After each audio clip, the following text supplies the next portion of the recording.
The Vuelta a España is just around the corner and anticipation is building for cycling's grand finale of the Grand Tour season. Over the years, the Vuelta has crowned numerous legends, including the likes of Robert Heras, Alberto Contador, Chris Froome, and more recently, Primož Roglic, who seems to have been an absolute Vuelta merchant. And we've also had the surprise winner of Sepp Kuss in 2023 with that lockout podium for Jumbo-Visma. It's a race of true grit and unpredictability where late season form meets brutal climbs. In 2025, the spotlight is once again on a handful of contenders who have the strength, endurance, and tactical gel to conquer 3 weeks of chaos in August and Spain. In today's video, we're going to look at 5 of the favorites for this year's edition. Whether the next red jersey or an outsider is ready to steal the show, this is where the story begins. Before we start the video, make sure to hit the like button, subscribe to the channel, and why not check out the video of how Sepp Kuss won the Vuelta a España back in 2023. First on the list is Lidl Trek's bid for the GC, and that comes in the form of their Italian Giulio Ciccone, who has been very strong this year. He started the year with a second place in the UAE Tour behind Tadej Pogačar. He was even 4th in the Tour of the Alps, where he won the opening stage, and in his only monument,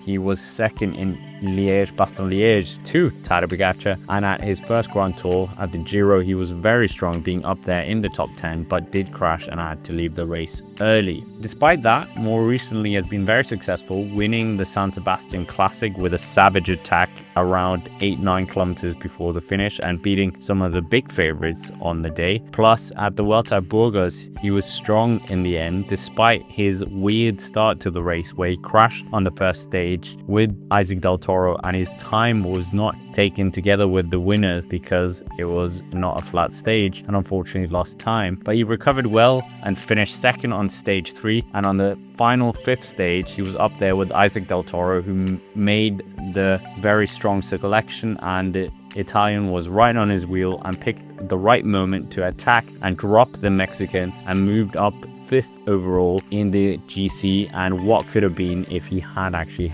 not crashed on stage 1. So very good form. Ciccone has never finished top 10 in a Grand Tour in his career so far. He came very close last year, finishing 11th in the Tour de France, and equally he has never finished the Vuelta a España as well. So maybe with this race he can get both those achievements ticked off. Next on the list is a team, and that is Bull Bora-Hansgrohe, the Austrian mega team, who have had a very good 2025, recently finishing 3rd with Florian Lipovic in both the Dauphiné and the Tour de France. And at the Vuelta a España, it seems like they're coming with not just one contender, but quite a few to try and defend the title that Primož Roglic won last year for them. They have decided to bring Jide Hindley, the serial podium finisher in the Giro, and he's also won the Giro. On top of that, they're also bringing Giulio Ciccone, the Italian, who was very strong in the Vuelta a Burgos, but more impressively was up there in the Giro d'Italia, finishing in the top 10. It could come down to Pellizzari, who seems like he has the form, but if you want a proven force, Jide Hindley has been top 10, not just in the Giro d'Italia where he's finished on the podium twice, but also finished top 10 in the Tour. So maybe the Australian, if he is on form, is the best card for them. So maybe 1, maybe 2 of their riders can get inside the top 10, and they are going to be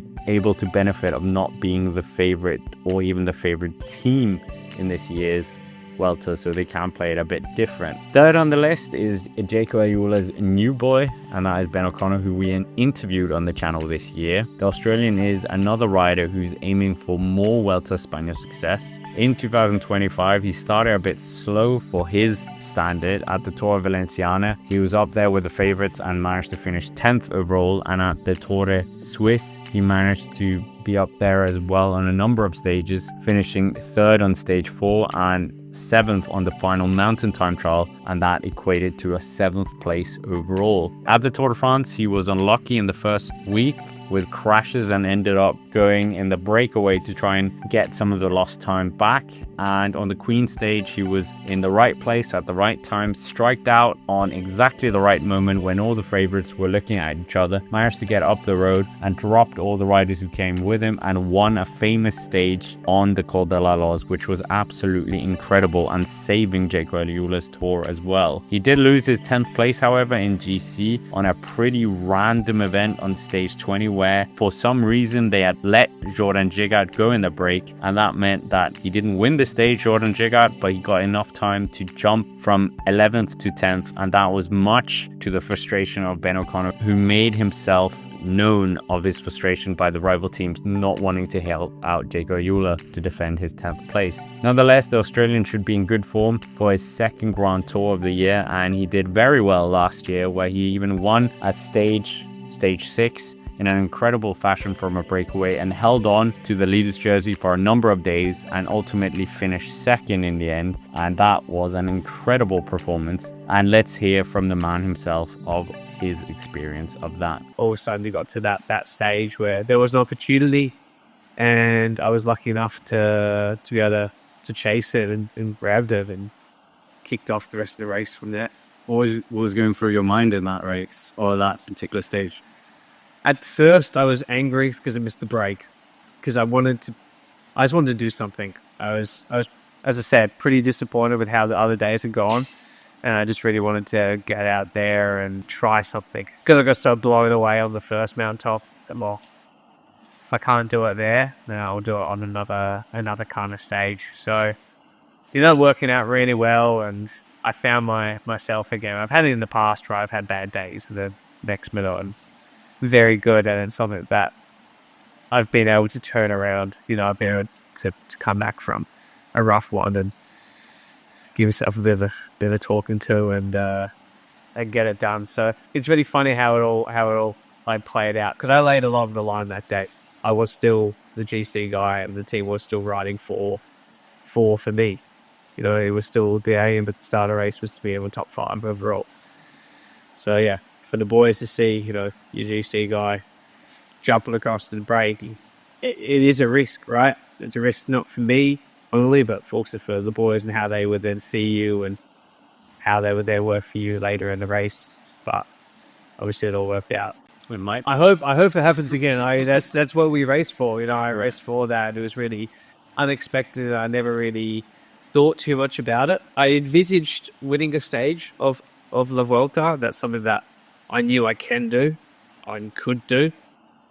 So that was sweet to get that. It was one of little bucket list things, right? It was still a stage of every Grand Tour. But yeah, to have the jersey was absolutely mind-blowing. But with that out of the way, some of the other favourites to consider. Tom Pidcock has made it known that he is trying to go for a top 10 in GC, which we think is a bit of a mistake. Maybe he should be going for those breakaway stage wins and trying to light it up that way. But regardless, he missed out in the Giro, but maybe he could do it here. And moving on, Felix Gall, who has been very good this year and finished 5th in the Tour de France, certainly could replicate that here in the Vuelta a España, and maybe I should have included him in our top 5. And Egan Bernal as well has been looking a bit stronger in the Vuelta a Burgos, and maybe he will be able to salvage some old form and get a top 10 potentially. That would be very good for him. Derek G was very strong at the Giro d'Italia, and Israel Prematek would definitely want to get their GC man another top 5 or high up in the top 10 for sure. So we'll see what the Canadian can do. Second on the list is not a rider, it is a team again, UAE Emirates, who are bringing not Tadej Pogačar, but the combination of Joao Almeida and Juan Ayuso, which they have done in the past, and there has been a bit of friction points with them. These two riders have had a bit of an unlucky 2025 in terms of Grand Tours, both of them crashing. Juan Ayuso crashing in the Giro d'Italia and even being stung by a bee, while Almeida, who was going to be riding for Tadej Pogačar, crashed in the Tour de France. So none of them finishing a Grand Tour, and this could be their saving grace. Both riders are super strong in Grand Tours, as we know, with Almeida having been on the podium in the Giro and finished 4th last year in the Tour de France despite working for Tadej Pogačar, and Ayuso was absolutely amazing in his first Vuelta a España, where he managed to finish on the podium, but since he has not been able to get a podium in a Grand Tour. Almeida has been the stronger of the pair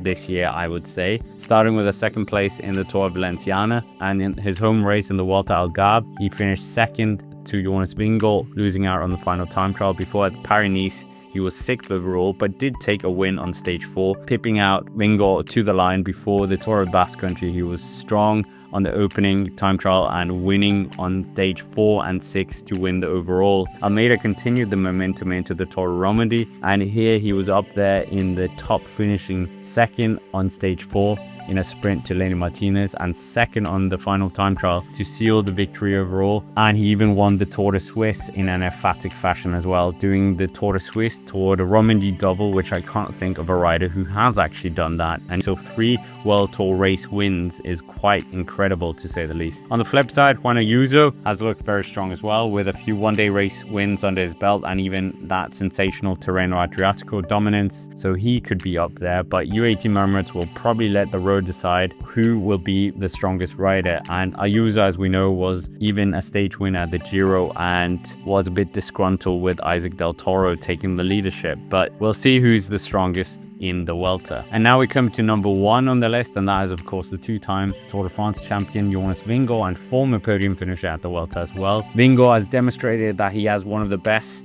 Grand Tour records in the world, second to only Tadej Pogačar, and he's even very good on a 1-week stage race as well. Vingegaard in 2025 has not looked as sharp in the beginning as he did in the 2024 beginning, where he looked simply invincible. At the first real test for him up the Alto de Foya in the Vuelta Algarve, he lost time, but he still managed to close the gap to the front runners on the final time trial stage and win by more than 30 seconds down to Almeida, who is, as we said, one of the strong contenders here. And in Paris-Nice, he helped Visma Lease Bike win the team time trial, and on stage 4 on the mountain stage finish, he attacked near the top and, as we said, pipped by Joao Almeida, unfortunately. The next day in yellow, he was involved in a crash that gave him a hand injury and also a concussion, so he withdrew from that race and decided to do altitude training to prepare for the Tour de France. He came back down from altitude at the Dauphiné, and Jonas Vingegaard was strong, attacking on the first stage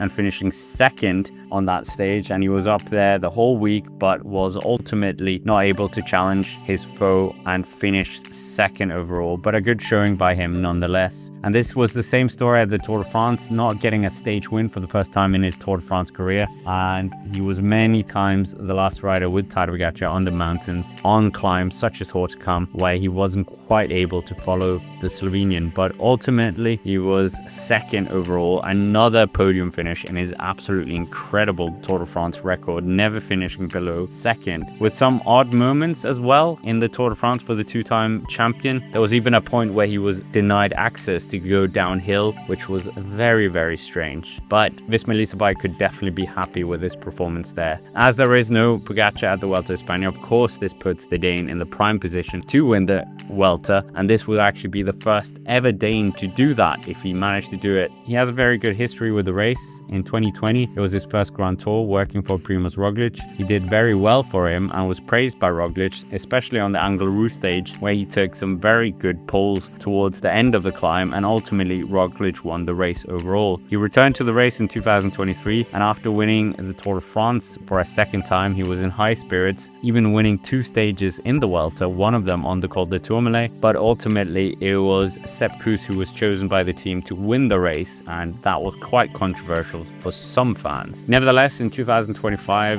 Visma Lease Bike desperately want to return to winning this race, and Vingegaard could be the first Dane, as I said, to do this, and they are bringing a very strong team around him that includes even Sepp Kuss, the 2023 winner, and Matteo Jørgensen, who's been his loyal lieutenant for most of the races since he signed with the team. So we'll see what will happen, but Visma Lease Bike certainly are throwing their all at this. But anyways, with that, that's basically it for this video. Make sure to hit the like button, subscribe to the channel if you haven't already, and why not check out these 2 videos on the screen right now. But for now, thank you for watching, and I will see you in the next one.